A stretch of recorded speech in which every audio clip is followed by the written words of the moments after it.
સમાચારોમાં તો મહત્વપૂર્ણ સમાચારો ભગવાન બારડને મોટો ઝટકો મળ્યો છે। હાઈકોર્ટે ભગા બારડને કોઈ રાહત નથી આપી। હાઈકોર્ટે ભગા બારડના ડિસ્ક્વોલિફિકેશનને યથાવત રાખ્યો છે અને ભગા બારડની સજા પર સ્ટે યથાવત છે।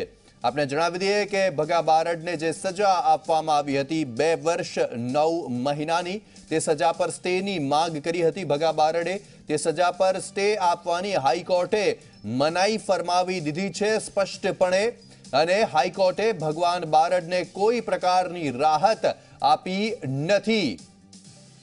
આ સજાને જોતા જ તેમને તાલાળાના ધારાસભ્ય પદેથી સસ્પેન્ડ કરવામાં આવ્યા હતા, જેના ઉપર ચૂંટણી પંચ દ્વારા પેટા ચૂંટણીની જાહેરાત કરવામાં આવી, જેને લઈને પણ હાઈકોર્ટે ચૂંટણી પંચને નોટિસ ફટકારી હતી કે કયા આધારે અહીંયા પેટા ચૂંટણી જાહેર કરવામાં આવી, જ્યારે કે હજુ તેમનો મામલો હાઈકોર્ટમાં નિલંબિત છે। વધુ માહિતી આપશે અમારા સંવાદદાતા અમિત રાજપૂત। જી અમિત, ભગવાન બારડને કોઈ રાહત હાઈકોર્ટ તરફથી નથી મળી, શું માહિતી સામે આવી રહી છે જણાવશો?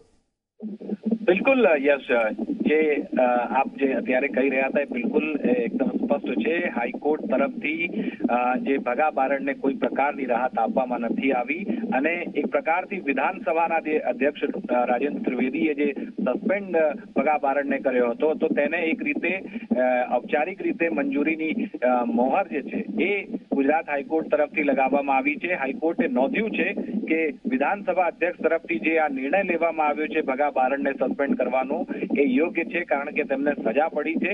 બીજી તરફ ચૂંટણી પંચને પણ જે નોટિસ ફટકારવામાં આવી હતી તો ચૂંટણી પંચ પણ એ જે પેટા ચૂંટણી જાહેર કરી છે તેને પણ હાઈકોર્ટે નોંધ્યું છે કે ચૂંટણી પંચનો કોઈ રોલ નથી। ચૂંટણી પંચ સ્વાયત્ત સંસ્થા છે ને જે ચૂંટણીઓ યોજાઈ રહી છે તે એકદમ નિયત સમય પર યોજાઈ રહી છે ને બારડને જે સજા પડી છે તેના આધાર ઉપર તેમને સસ્પેન્ડ કરવા બાદ જ આ ચૂંટણી યોજાઈ છે।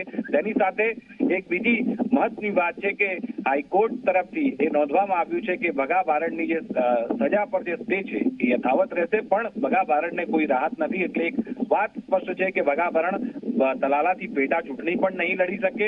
તેની સાથે તલાલા વિધાનસભામાં પેટા ચૂંટણી યોજાશે એટલે કોંગ્રેસને પણ હવે એક નવો ઉમેદવાર જે છે એ તલાલા વિધાનસભા માટે જોવું પડશે અને ભારતીય જનતા પાર્ટી તરફથી કયો નવો ઉમેદવાર જે છે બારડ સામે ઉતરે છે તેના પર હવે સૌની નજર રહેશે। યસ જી જરૂરથી અમિત, આભાર આપનો તમામ માહિતી આપવા બદલ।